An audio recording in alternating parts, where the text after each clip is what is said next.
కల్కి మూవీలో క్యారెక్టర్స్ అలాగే ఆ మూవీలో చూపించిన సింబల్స్ వెనుక అసలు కథ తెలుసా? క్యారెక్టర్స్ సింబల్స్ ని చూస్తే నాగస్విన్ చేసిన రీసెర్చ్ కి హ్యాట్స్ ఆఫ్ చెప్పొచ్చు. మరి ఆ క్యారెక్టర్స్ రియల్ స్టోరీని ఇప్పుడు చూద్దాం. కల్కి మూవీ మొదటి భాగమే ఇది.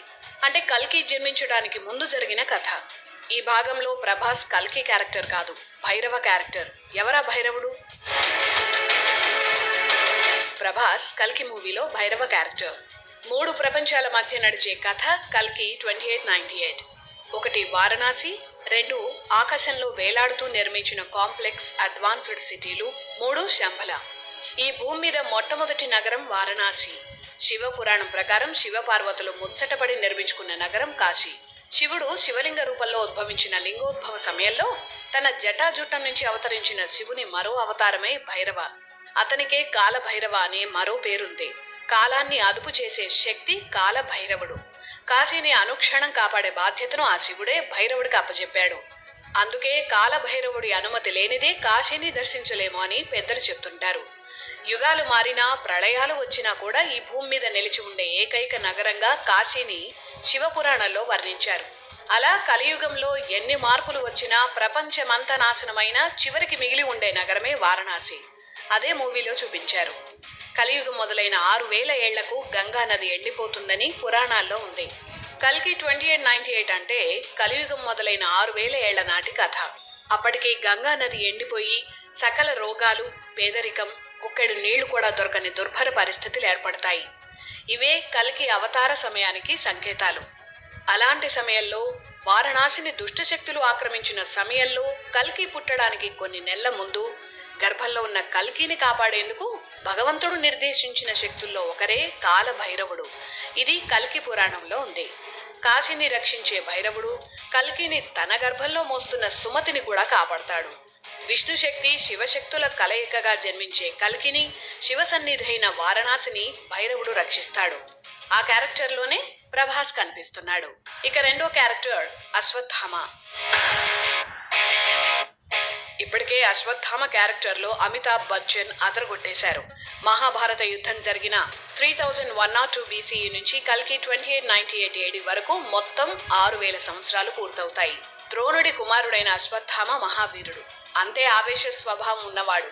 దుర్యోధనుణ్ణి భీముడు సంహరించాడన్న కోపంతో యుద్ధం చివరి రోజు ఉన్మాదంతో ఉప పాండవులను చంపాడు. ఒక స్త్రీ అని కూడా చూడకుండా గర్భంతో ఉన్న అభిమన్యుడి భార్య ఉత్తరపై బ్రహ్మాస్త్రాన్ని సంధించాడు. ఘోరమైన ఈ తప్పిదాలకు శ్రీకృష్ణుడు ఆగ్రహించాడు. 3000 ఏళ్ల పాటు చీము నెత్తురు కారుకుంటూ దుర్గంధంతో చావు లేకుండా అడవుల్లో తిరుగుతావని, ఆ తర్వాత చిరంజీవిగా లోక కళ్యాణం కోసం పనిచేస్తావని శ్రీకృష్ణుడు శాపం, వరం 2 ఇచ్చాడు. సప్త చిరంజీవులుగా చెప్పుకునే 7 చిరంజీవుల్లో అశ్వత్థామ, కృపాచార్య, పరశురామ ఈ 3 కల్కిని కాపాడేందుకు వస్తారని కల్కి పురాణంలో వివరణ ఉంది. కల్కి 2898 నాటికి అంటే కలియుగం మొదలైన 6000 ఏళ్లలో మొదటి 3000 ఏళ్లు అశ్వత్థామ శాపంతో ఒళ్లంతా చీమునెత్తురుతో తిరుగుతూ తపస్సులోకి వెళ్లిపోయాడు. అలా మరో 3000 ఏళ్ల పాటు ఆ ధ్యానంలో ఉన్నాడు. అందుకే అశ్వత్థామ క్యారెక్టర్ ఒళ్లంతా వస్త్రాలతో కట్టినట్లు చూపించారు. ఎప్పుడైతే కల్కి ఆవిర్భావం జరుగుతుందని అశ్వత్థామకు తెలుస్తుందో అప్పుడు మహాతేజోవంతుడవుతాడు. అశ్వత్థామకు అత్యంత శక్తినిచ్చే శిరోమణి నుదుటిపై ఉంటుంది. కృష్ణుడు శపించిన సమయంలో ఆ మణిని పాండవులకిచ్చాడు అశ్వత్థామ. కానీ కల్కిని కాపాడే సమయంలో మళ్ళీ ఆ మణి అశ్వత్థామను చేరుకుంటుంది. కల్కి 2898 సినిమాలో అశ్వత్థామ పాత్రే చాలా కీలకం. అతని బాధ్యత కల్కి తల్లి సుమతిని కాపాడటం. అశ్వత్థామకు తోడుగా భైరవుడు ఉంటాడు. కల్కి పుట్టాక అతనికి నామకరణం కూడా అశ్వత్థామే చేస్తాడు. ఇది కల్కి 2898లో అశ్వత్థామ పాత్ర. ఇక మూడో ఇంపార్టెంట్ క్యారెక్టర్ సుమతి. దీపికా పదుకోన్ వేసిన క్యారెక్టర్. హిమాలయాల్లో అత్యంత రహస్యమైన నగరం శంబల. ఇప్పటికే ఆ నగరాన్ని ఎవరూ కనిపెట్టలేకపోయారు. యోగులు, భగవంతుడి మీద అచంచల విశ్వాసం ఉన్న తాపసులకు మాత్రమే ఆ నగరం కనిపిస్తుందని పురాణాల్లో ఉంది. ఆ నగరంలో ఒక బ్రాహ్మణ కుటుంబం ఉంది. ఆ కుటుంబంలో జన్మించిన విష్ణు యశస్ అనే పండితుడి భార్యే సుమతి. సుమతి గర్భాన కల్కి జన్మిస్తాడని పురాణాల్లో స్పష్టంగా ఉంది. సుమతి క్యారెక్టర్లో దీపిక చాలా బాగా నటించారు. అవతార పురుషుడు పుట్టే వరకు ఆమెను కాపాడటమే మెయిన్ స్టోరీ లైన్. 4వ క్యారెక్టర్ సుప్రీం యాస్కిన్. ఇతనే కలి ఆవహించిన కలి పురుషుడు. సుప్రీం యాస్కిన్ క్యారెక్టర్లో కమల్ విశ్వరూపమే చూపించారు. 13వ శతాబ్దంలో మంగోలియా కింగ్ జంగీజ్ ఖాన్ ప్రపంచాన్ని జయించాలని అనుకున్నాడు. అతను 1227 ప్రాంతాల్లో మరణించాడు. 1500 ఏళ్ల తర్వాత మళ్లీ చెంగీజ్ ఖాన్ పుడతాడని టిబెటన్లు ఇప్పటికీ నమ్ముతారు. అంటే కల్కి 2898 సమయానికి ఆ టైం సింక్ అవుతోంది. చెంగీజ్ ఖాన్ అసలు పేరు టెమూజిన్. చెంగీజ్ ఖాన్ అనే పేరు అతనే పెట్టుకున్నాడు. ఇతను షామనిజం మతాన్ని ఫాలో అయ్యేవాడు. షామనిజం అంటే ఆత్మలను నమ్మే మతం. ఆత్మలు వస్తాయని, మరణం తర్వాత కూడా అవి మన చుట్టూనే ఉంటాయని నమ్ముతారు. తంత్ర పూజలు, క్షుద్ర పూజలు విపరీతంగా చేస్తారు. ఇప్పటికీ షామనిజం ఫాలో అయ్యే వారు కూడా ఉన్నారు. చెంగీజ్ ఖాన్ తనను తాను దేవుడుగా అనుకునేవాడు. ఇప్పుడు ఈ సుప్రీం యాస్కిన్ క్యారెక్టర్ కూడా అలానే కనిపిస్తోంది. యాస్కిన్ అనే మాటకు దేవుడు అనే అర్థం కూడా ఉంది. ఈ క్యారెక్టర్లో విచిత్రమైన రూపంలో కమల్ యాక్షన్ ఎక్స్ట్రాఆర్డినరీ. ఇక అబ్జర్వ్ చేశారో లేదో, కల్కి గ్లిమ్స్ అలాగే ట్రైలర్లలో ఒక తాంత్రిక చక్రాన్ని చూపించారు.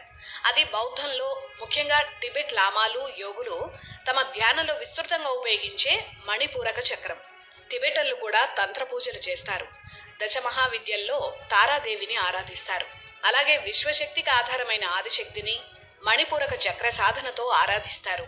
టిబెటన్ లామాల ధ్యానంలో ఓం మణి పద్మహూం అనే మంత్రం చాలా ప్రఖ్యాతి చెందింది. మణిద్వీపంలో లలితాదేవి కొలువై ఉంటుందని, సకల ఐశ్వర్యాలకు, రోగాలు లేని స్వర్గ సుఖాలతో మణిద్వీపం తులతూగుతూ ఉంటుందని మన పురాణాలు చెప్తుంటాయి. ఆ ఆదిశక్తి తాంత్రిక యంత్రమే మణిపూరక చక్రం. మన శరీరంలో 72,000 నాడుల శక్తి అంతా మన శరీరంలో ఉండే మణిపూరక చక్రం దగ్గర కేంద్రీకృతమై ఉంటాయని తంత్రశాస్త్రం చెప్తోంది. పంచభూతాలను ఆధీనంలోకి తెచ్చే శక్తి ఈ మణిపూరక యంత్రానికి ఉంది. ఈ చక్రాన్ని సక్రమంగా ప్రయోగించగలిగితే అపరిమిత శక్తి విడుదలవుతుందని తంత్రశాస్త్రాల్లో ఉంది. ఈ సృష్టిలో మొట్టమొదట విడుదలైన పవర్ ఆదిశక్తి. ఆ ఆదిశక్తి ఆరాధనకు ఉపయోగించే తాంత్రిక యంత్రం